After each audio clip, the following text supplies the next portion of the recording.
Good evening and welcome to the January 28th, 2014 Ogden City Council meeting.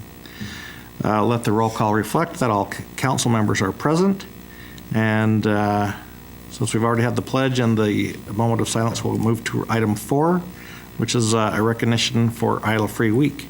And we will let Vice Chair Gochnour do that. Great, thank you. Laura Lewis, thanks for bringing up air quality. I just want to give you 2 facts before I read our joint proclamation. Idling vehicles in the U.S. consume more than 2 billion gallons of gasoline and diesel every year without even moving. And this number 2, unnecessary idling contributes more than 50% of the air pollution in our state. So, here is our joint proclamation of the Ogden City Council and Mayor, proclaiming February 10th through the 17th, 2014 as Idle-Free Week in Ogden City. Whereas the Ogden City Council and Mayor Caldwell recognize the importance of maintaining clean air because this contributes to our quality of life and promotes the health, safety, and well-being of our community. And whereas vehicle emissions are a significant contributor to air pollution and release harmful pollutants into the air which cause asthma and other respiratory diseases. One easy way to help mitigate poor air quality is to reduce unnecessary idling and driving. And whereas there are many simple ways to reduce unnecessary idling, some of these include turning off a vehicle when going through a drive-through, picking up and dropping off children at school, and choosing not to idle when warming up the car in the morning. And whereas vehicle emissions can also be reduced by planning travel ahead of time and using other transportation options. And whereas, well, like biking. And whereas those who reduce unnecessary idling and driving are able to save on fuel costs, conserve energy, and provide a positive contribution to the overall health of our community. Now, therefore, the Ogden City Council and Mayor Caldwell hereby proclaim February 10th through 17th as Idle-Free Week in Ogden City. We challenge residents, schools, businesses, and community groups to join in this effort to reduce unnecessary idling and driving throughout this week and the entire year. And I would add that the council members are all behind this, and we'll find ways to make our own efforts at that point. And also just wanted to mention that we do have some enthusiastic partners in this quest. The Weber Morgan Health Department, Weber State University, the Ogden School District. Their board is going to pass a resolution next week supporting this effort, and the Bank of Utah.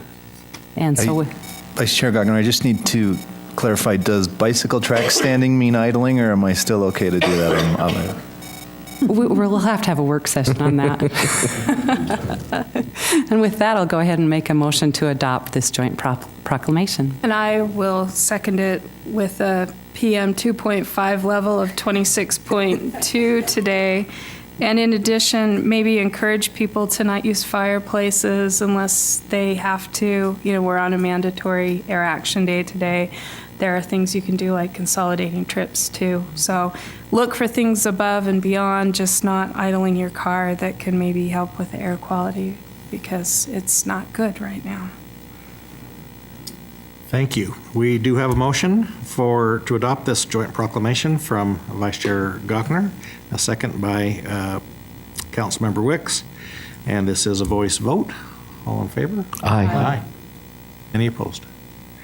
And we have given the mayor a little bit of a shout out on his efforts to lead out with biking to work every day, but let's make that official that our mayor is a leader in this effort, and we appreciate him. And I have one more thing to add. We do have this nice sign that we're hoping maybe we could hang in a prominent location for that week or for all year long. That'd be great. I appreciate that, and I'll reiterate what some other community leaders have said, and that it's not any one person doing any one big thing. It's thousands of people doing small things that add up to accomplish some of these goals with clean air. So everybody can play a part in that. I appreciate it.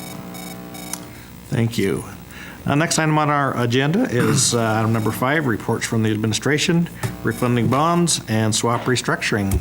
So we're back to the same We are, but before Laura stands, I'd like to just introduce Jerry Nallen. He's sitting back by Tom. Jerry represents KeyBank. He's been a great partner of ours in bonding for many years. We appreciate him, and we're grateful he's here tonight. And Jerry, thank you. Jerry's been very good at trying to help us with these swaps for years when he's worked for two different agencies, and we finally are getting there. So Laura or Mike, I don't know which one of you is going to get up and give a brief summary. Thank you. I had written a note, don't forget Jerry, because I had previously, so I apologize for that as well. So as a city council, well, as long as you've given me the cue, I say to my kids, if it's less than a mile, we'll walk in style. But if we follow the mayor's lead, we do less than, 3.5 miles or something like that, right? They might really balk at that. The action that's being requested of the city council is action that you already have in place on the existing bond, so it's not anything new, it's not adding risk that the city doesn't already have to this transaction, and that is to take an action to backstop is probably a more common language, to backstop the tax increment bonds. The reason for that is very simply to get you a lower interest rate to enable you to further leverage your tax increment revenues. It's not dissimilar to if your child is getting a car loan and they need a guarantor to that to get a lower interest rate. You still expect your child to make the payments. You've now just made it easier for them because you've guaranteed that you with a stronger credit will step in if they don't make that payment. So it's referred to as a contribution agreement, and what you are agreeing to do if you pass this resolution is that if the time ever exists when there's not enough tax increment to pay the debt on the bonds you authorized 12 minutes ago, whatever it was, the city would look to its franchise fee revenues, which are revenues that are generated off of electric, natural gas, and telecom utilities that all of us see on our bills. A portion of that comes to the city, and you are pledging those revenues as the backstop source and those revenues only. It doesn't obligate you to raise property taxes or anything else. It's just merely limited to that revenue stream. And with that, I don't know that I need to blather on about this resolution any longer. Just for assurances, does anyone have questions? So with that, I'll make a motion that we adopt this resolution 2014-3. I second it. We have a motion to adopt proposed resolution 2014-3 by Councilmember Garner and seconded by Councilmember Stevens. And this is a roll call vote.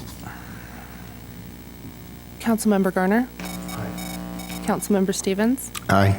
Councilmember White? Aye. Councilmember Wicks? Aye. Councilmember Blair? Aye. Vice Chair Gochner? Aye. Chair Heyer? Aye, that passes. Thank you for getting rid of that letter of credit issue for us. We've tried and tried and tried. Can you give me just one more second to mention something?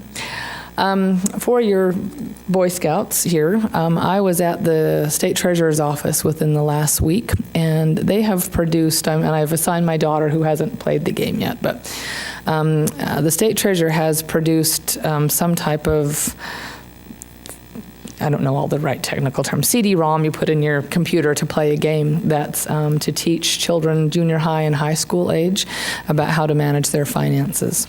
And it's free, and I would certainly encourage their leaders in terms of, their own, I think youth in my era and youth today sometimes don't have a very good understanding of what sort of money, how expensive things are, how how to manage their money. So I would encourage them to get it, see if they can get it in their schools. I mean, again, from what I understand, he's got thousands of copies, and to see if it will help educate them.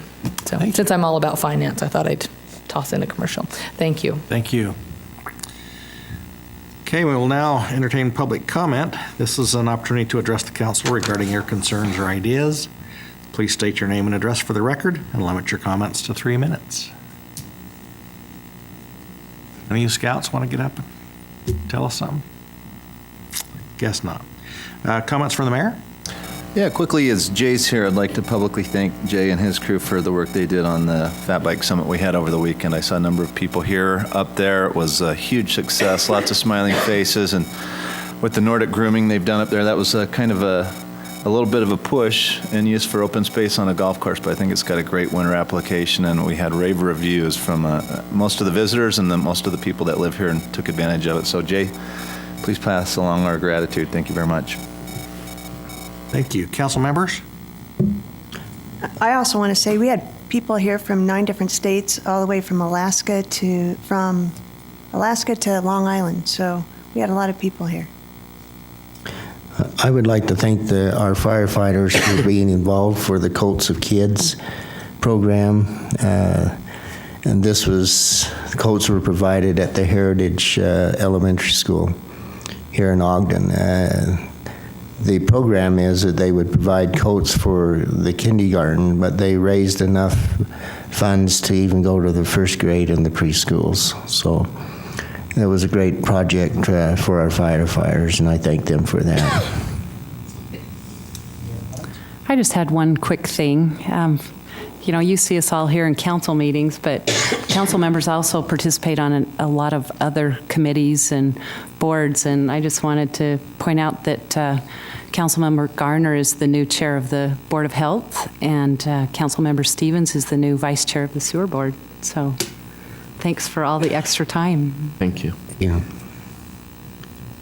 Okay. Look for a motion to adjourn. So moved. Second. Have a motion and a second to adjourn. All in favor? Aye. Opposed? The City Council work session will be held in the council workroom immediately following the City Council meeting. The purpose of the work session is to receive a presentation regarding the West Ogden Community Plan and to discuss a proposed Water Master Plan amendment and council business. Well.